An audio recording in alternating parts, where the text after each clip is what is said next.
After Clint Eastwood's longtime girlfriend died at the age of 61, a representative from the Monterey County Health Department confirms to the Post that Christina died of a heart attack. At 94 years old, Clint Eastwood did something no one thought possible. He directed his 42nd film. Critics called it his best work in a decade. But behind the scenes, he was dealing with a loss that changed everything. His longtime partner had just passed away without warning. His son later said he was doing good, but the words felt careful. Then came a strange interview that Eastwood himself called completely phony.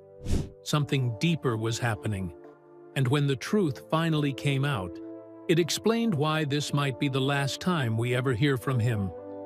Clint Eastwood entered the world on May 31, 1930 in San Francisco. And the first thing people noticed was his size. He weighed 11 pounds, 6 ounces, so the nurses called him Samson before anyone even filled out the paperwork. His parents, Clinton Sr. and Ruth, took him home to Oakland's Lake Merritt neighborhood, trying to build a stable life even while the Great Depression kept reshaping their plans. His father worked as a bond salesman at first, and later found a long-term path at Georgia Pacific, while his mother stayed home until the children grew older, and then joined IBM as a clerk. Clint grew up with one sibling, his younger sister Jeanne, and the family moved from town to town during the 1930s, chasing opportunities as the economy struggled. These early shifts felt like survival at the time, yet years later that story would be twisted in a way no one expected. For decades, Clint mentioned poverty, and spoke like someone raised on hardship. He leaned into the narrative of a rough childhood shaped by the Depression. Then Sandra Locke, who lived with him from 1975 to 1989, broke that image wide open. She revealed how the family eventually settled in Piedmont in 1940, one of the wealthiest suburbs in Northern California. They had a private swimming pool, a country club membership, and enough money for every family member to drive their own car. It created a shock because very few families in 1940s America had even one car, let alone several. Locke said, very plainly, that they were never poor. That truth complicated the story Clint liked to tell about himself, yet the contrast between early uncertainty and teenage privilege quietly shaped the way he moved through the world. Even with the comfort around him, Clint rebelled against school every step of the way. He cared about cars, girls, and beer, and almost nothing else. He was held back one full grade in middle school. When he entered Piedmont High in January 1945, the restlessness only grew stronger. Within a year, he was expelled for a mix of reckless stunts, including scrawling an obscene message on the scoreboard, burning someone in effigy, and riding his bicycle across a soaked sports field until he ruined the grass. By that time, he was already 6 feet, 4 inches tall, all lanky limbs, leather jackets, and a ducktail hairstyle. He transferred to Oakland Technical High School and finally graduated on February 2, 1949. Through all of it, the only subjects that truly caught his attention were music and mechanical work. The year 1949 became even more defining when his parents and sister packed up and moved to Seattle. Clint stayed behind in California at 18, choosing independence over comfort. While the rest of the family settled into a new life in the Pacific Northwest, he found jobs wherever he could. He worked as a firefighter, a golf caddy, and a lifeguard, drifting through Oakland and nearby towns with no clear path but plenty of determination. That choice to remain in California placed him exactly where he needed to be for what was coming. Only 2 years later, in 1951, he was drafted into the Army and sent to Fort Ord as a swimming instructor. A Universal Studios employee spotted him on the base, and that moment, almost accidental, became the first spark of a Hollywood future. Even though the Eastwood family had money by the time they reached Piedmont, the memories of all the earlier relocations stayed with Clint. He absorbed his father's disciplined approach to work. He learned from Ruth's shift from homemaker to corporate clerk. He understood how easily stability could disappear and how hard someone had to work to keep it steady. These subtle lessons shaped his belief in efficiency long before he stepped onto a film set. Later, when he became known for shooting films quickly, quietly, and under budget, he credited that mindset to the values formed during the Depression years, even if he himself never lived the poverty he described in public. Everything changed again on September 30th, 1951, when Clint, now 21, boarded a Navy aircraft after visiting his girlfriend in Seattle. He had worn his uniform to get a free military passenger ride, something many soldiers did at the time. The Douglas AD-1Q Sky Raider left Sandpoint Naval Air Station and headed for California. What began as a routine lift turned into a fight for survival. Clint was serving stateside during the Korean War, working as a swimming instructor at Fort Ord, and he had never seen combat.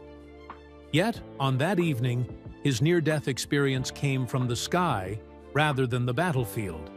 At 18:25 hours, everything inside the aircraft began to fail. The radio system died, cutting off all communication. Moments later, the oxygen system failed too, leaving the pilot and passenger gasping as the altitude pressed down on them. The navigation system went dark, so the pilot had no working instruments to guide him while thick fog rolled across the coast. Even the intercom between the cockpit and Clint's seat went silent. The companion aircraft disappeared into the haze, and the fuel drained faster than expected.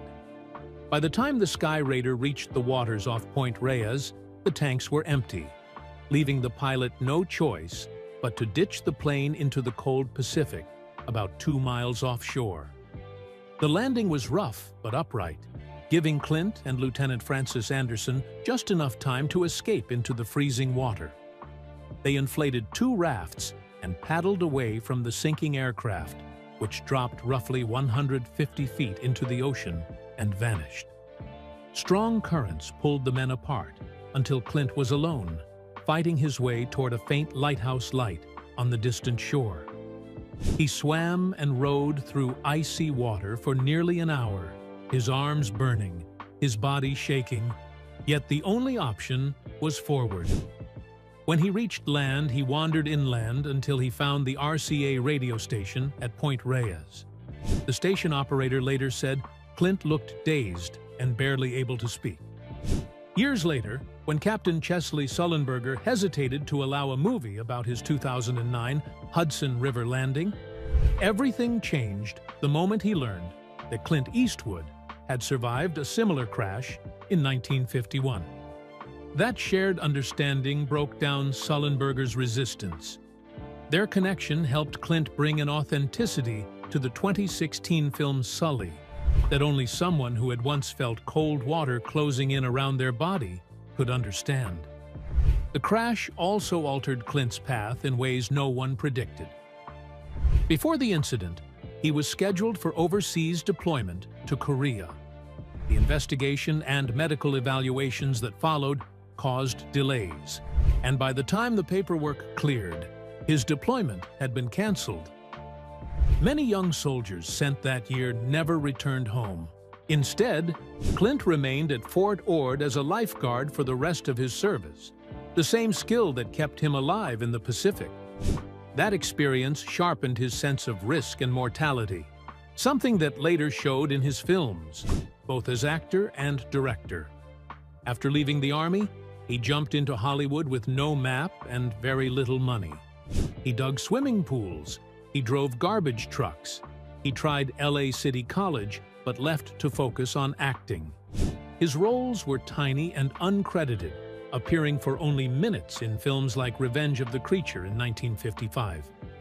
Then, on October 23, 1955, Universal Studios dropped him entirely. Executives said he looked odd with his pronounced Adam's apple, slow speech, and chipped tooth. For the next 3 years, he floated through the industry wondering if the door to acting would ever reopen. Everything shifted in 1958 when Charles Marcus Warren cast him as Rowdy Yates in Rawhide. The show premiered on January 9, 1959, and became Clint's first steady job. At the start, he earned about $700 to $750 per episode. Not much by today's standards, but enough to lift him out of constant financial stress. Millions of viewers welcomed him into their living rooms every Friday night. As the seasons passed, his salary rose to around $100,000 a year, but he still felt boxed in. Rowdy Yates was energetic, loyal, and straightforward. Yet Clint knew there was more inside him waiting for a role that would let him explore it. By 1965, Rawhide began to unravel. That summer, CBS fired Eric Fleming and several cast members to cut costs. Fleming said publicly that he was earning $220,000 that year, though some believed he exaggerated. Clint became the new trail boss, but CBS didn't raise his pay at all. He was frustrated and felt the show had lost its rhythm. Then the network made a risky scheduling move, shifting Rawhide to Tuesday nights, where it faced stiff competition. After only 13 episodes with Clint as the lead, CBS canceled the series in December 1965. Fleming died the following year on September 28, 1966, while filming in Peru, leaving a tragic shadow over the show's history. What makes this period even more remarkable is that Clint almost missed the opportunity that would change his life. During a break between seasons 6 and 7, Italian director Sergio Leone wanted him for a small Western filming in Spain. Clint wasn't especially excited.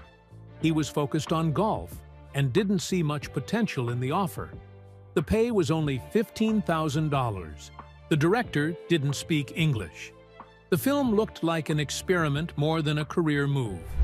He took the job mainly out of curiosity. He had no idea how close this moment came to slipping away. Leone had first asked Eric Fleming, who refused because he earned far more on Rawhide. Charles Bronson read the script and dismissed it as the worst he had ever seen. Richard Harrison also declined, but he remembered Clint from a low-budget Western and recommended him. That single suggestion changed Hollywood history. A Fistful of Dollars was filmed on a tight $200,000 budget near Madrid. Crew members went unpaid at times and even removed the set's windows in protest. The film released on September 12, 1964, in Italy, and blew past every expectation, earning $19.9 million worldwide. No one told Clint any of this until weeks later. He didn't realize that a movie he approached casually had just reshaped his career. Success grew fast. The second film, for a few dollars more, cost $600,000 to make and earned $15 million. Clint's salary rose to $50,000. When Leone prepared the final film, The Good, the Bad, and the Ugly, Clint hesitated again. The director nearly replaced him with Bronson, but Clint returned after being offered $250,000 plus 10% of the Western box office profits. That film earned $38.9 million worldwide, and by the end of the trilogy, he had transformed into a global star. Clint liked to reflect on how easily he could have missed all of it.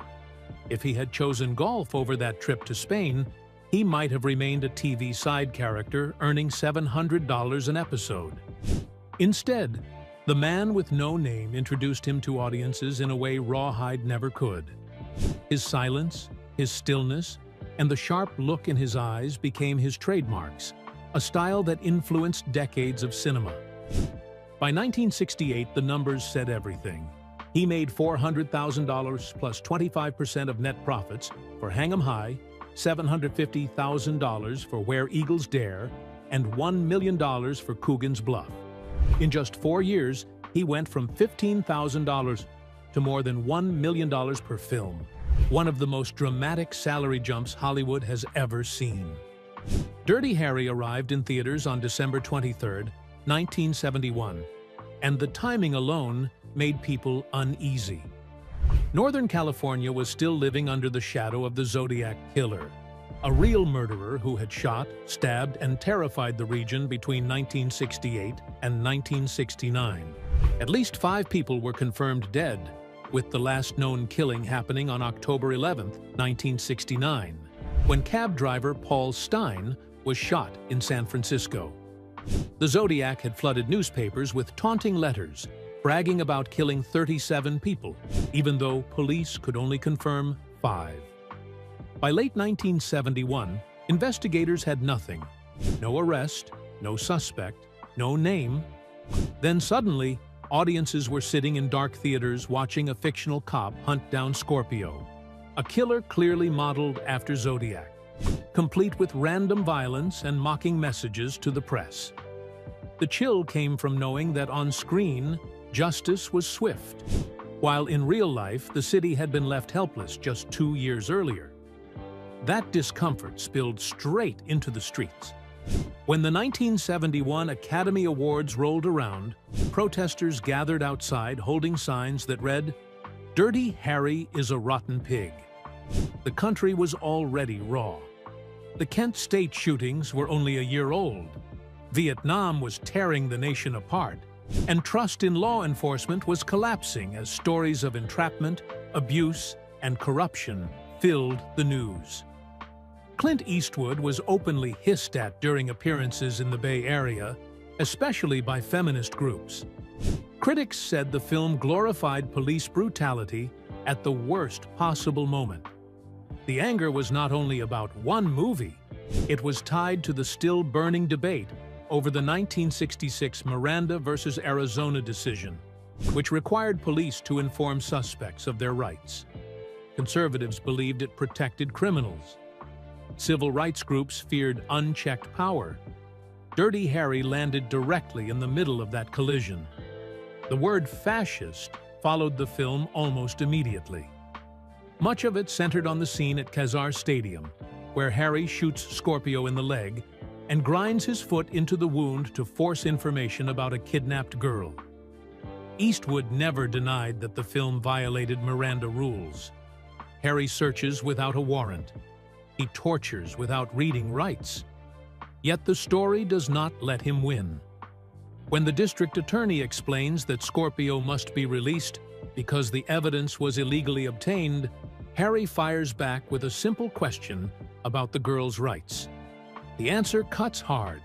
The district attorney says his office speaks for her, if Harry would let them. In the end, the system rejects Harry completely. The killer walks. Harry throws away his badge. The film closes not with triumph, but with disgust toward both chaos and the law itself. That question about who speaks for victims hit a nerve because in 1971, the answer was uncomfortable. Victims' rights groups barely existed. The National Organization for Victim Assistance would not be founded until 1975. The first rape crisis center in the United States opened the same year Dirty Harry premiered. Miranda versus Arizona was still fresh, decided by a narrow 5-4 vote in 1966, and Congress had already tried and failed to weaken it with a 1968 law. When Scorpio demanded his $200,000 ransom while a teenage girl suffocated underground, Harry's question exposed a real gap in the system. The law focused on protecting the accused, while organized advocacy for victims was still years away. Instead of fading, the controversy made the film explode.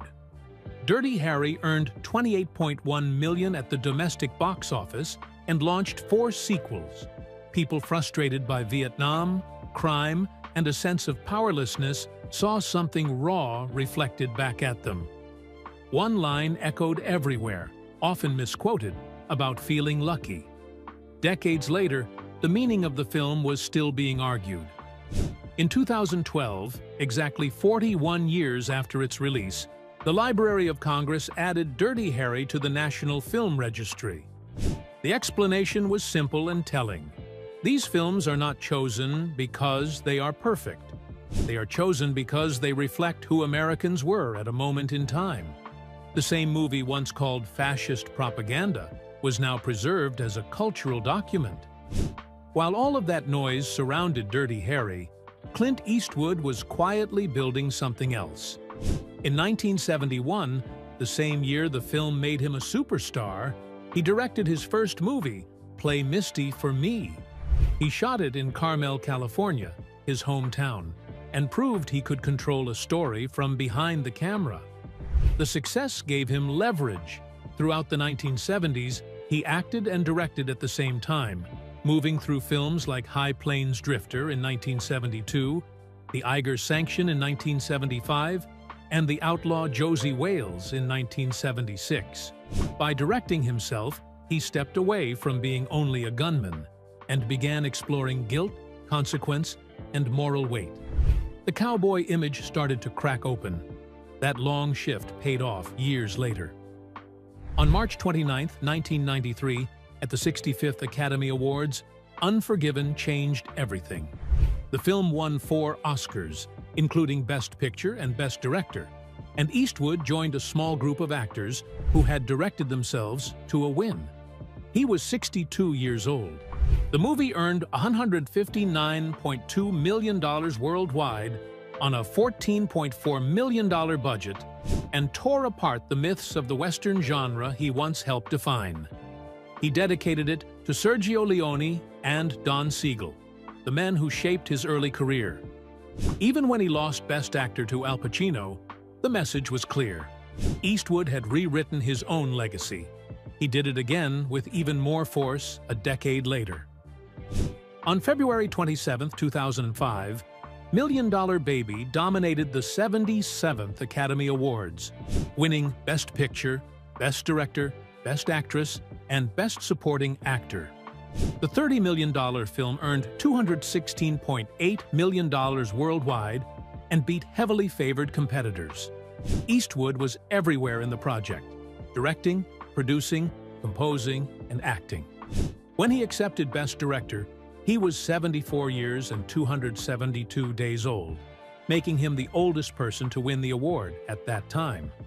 It came 12 years after Unforgiven, proving the earlier success was not a fluke. At an age when most filmmakers slow down, he was producing his most emotionally complex work.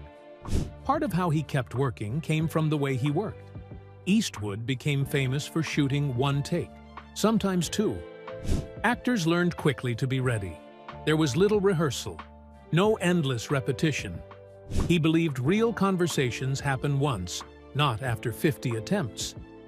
The set stayed calm, budgets stayed low, schedules stayed tight. The performances felt loose and human, not engineered.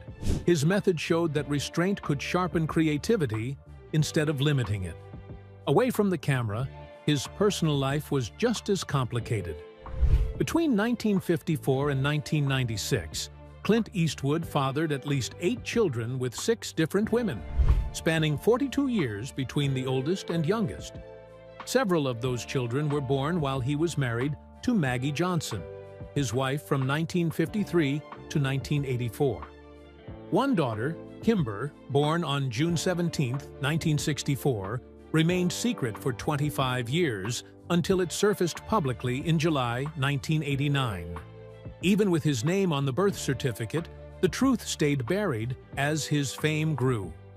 During that long marriage, Eastwood lived openly as if he were single. He admitted as early as 1963 that he planned to do as he pleased and described affairs as addictive. Women moved through his life on studio lots and acting classes, while Maggie Johnson endured quietly. People around them saw the strain. Some described the marriage as open. Others described visible pain. One affair, with stuntwoman Roxanne Tunis, began in 1959 and lasted about 14 years. It produced Kimber. The relationship played out openly on sets, while the marriage continued. Later came the explosive relationship with Sandra Locke, which lasted 13 years and ended in a $70 million lawsuit filed on April 26, 1989. Locke accused Eastwood of betrayal, coercion, and manipulation. She later learned that during the final years of their relationship, he had secretly fathered 2 children with another woman. The case settled through a $1.5 million directing deal that later unraveled in court when it was revealed to be a sham. A jury quickly sided with Locke before another settlement closed the case.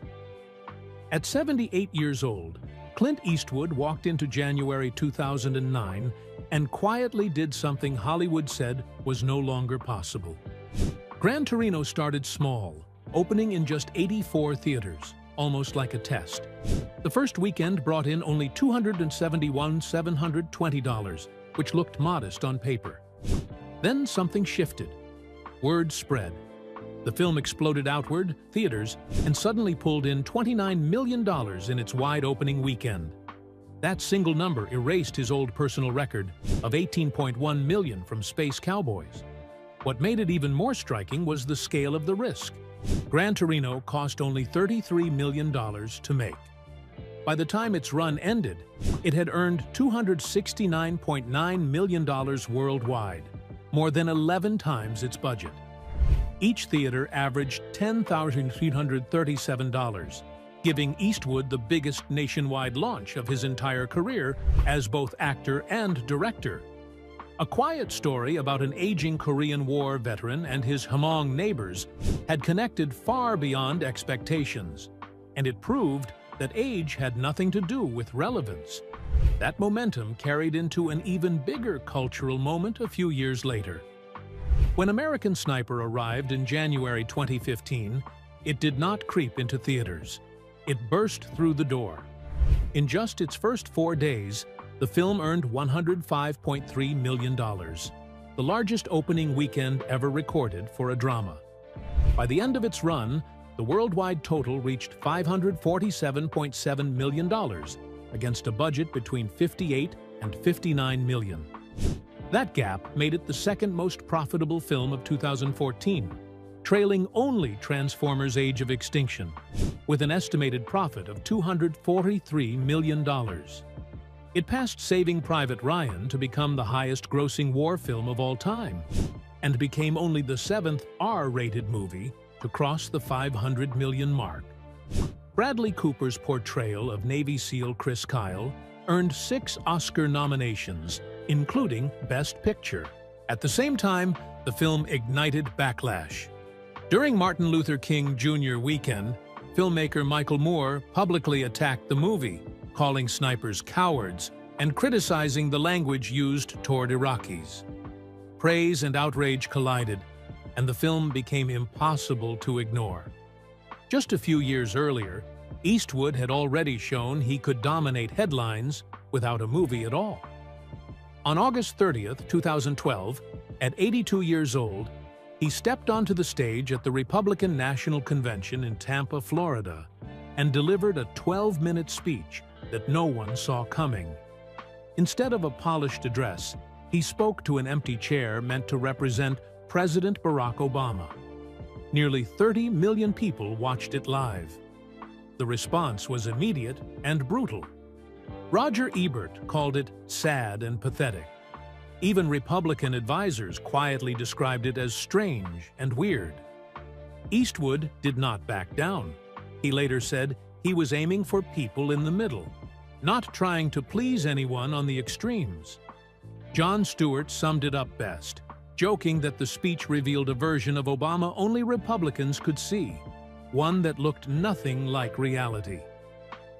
A month later, the moment became even more surreal. In September 2012, Eastwood admitted the empty chair was never planned.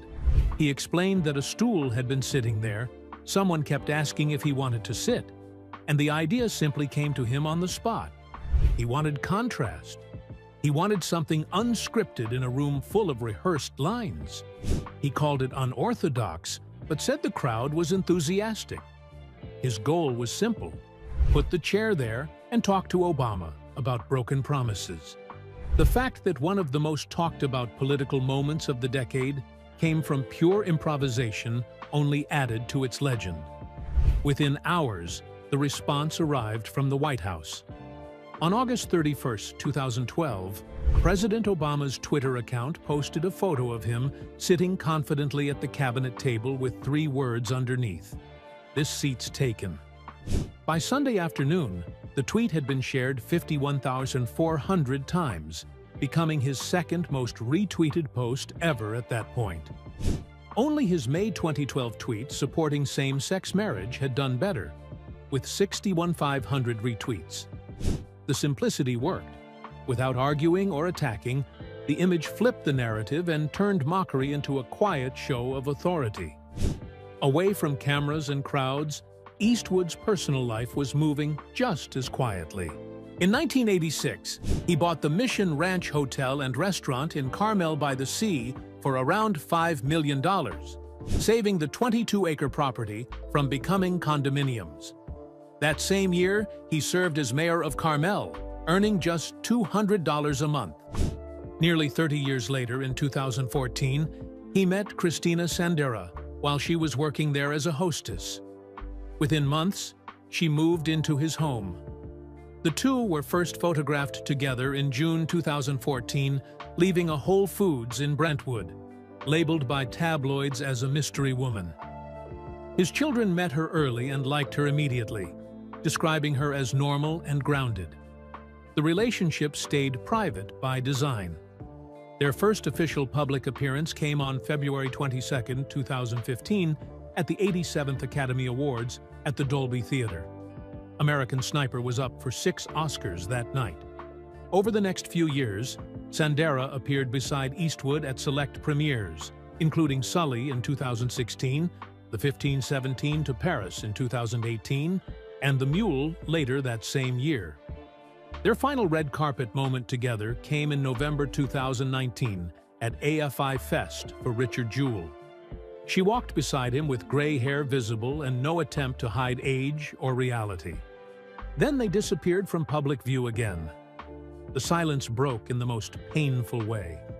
On July 18, 2024, just 2 days after her 61st birthday on July 16th, Christina Sandera died suddenly at a hospital in Monterey County, California.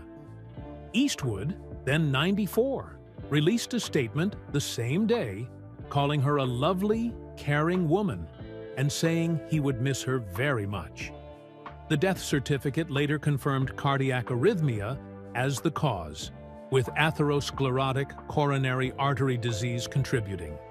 Medical data shows coronary artery disease is responsible for more than 60% of cardiovascular deaths and over 73% of sudden cardiac deaths in people over 35. The timing made the loss even heavier. A birthday had just passed. A decade together ended without warning. Months later, in January 2025, Eastwood's son Scott said his father was doing good and called him a survivor. He explained that resilience ran in the family. You do not complain. You do not whine. You just do. That mindset came from growing up during the Great Depression and living through World War II. By late 2024, reports suggested Eastwood had quietly entered another relationship, though no name was ever confirmed. Even grief did not fully stop his work. At 94, Eastwood directed Juror 2, his 42nd film as director. The movie premiered at AFI Fest in October 2024 and stunned critics with a 92% score on Rotten Tomatoes from 74 equipos, 74 reviews, and a Metacritic score of 73. Warner Brothers limited the release to fewer than 50 theaters and never reported domestic numbers, yet the film still earned $27.3 million internationally on a budget in the mid-30 million range. That performance easily outpaced Cry Macho from 2021, which earned only $16.5 million worldwide. Many critics called Juror 2 his strongest work since American Sniper. Then confusion returned. In May 2025, just days before his 95th birthday on May 31st, an Austrian newspaper published what appeared to be an interview where Eastwood criticized modern Hollywood and claimed he was preparing another film. Major outlets ran with it. On June 2, 2025, Eastwood shut it down, calling the entire interview completely phony and confirming he had not spoken to any journalist. Still, in January 2026, new reports surfaced. Industry insiders claimed he was again in pre-production, spotted on the Warner Brothers lot, quietly working. No title, no cast, just rumors. If Juror 2 ends up being the final chapter, most critics agree it is a far better ending than Cry Macho would have been. While it may not feel like a grand farewell, it shows that even at 94, Clint Eastwood could still deliver a sharp, thoughtful film. After more than 7 decades in the industry, that alone feels like a closing scene written exactly on his own terms.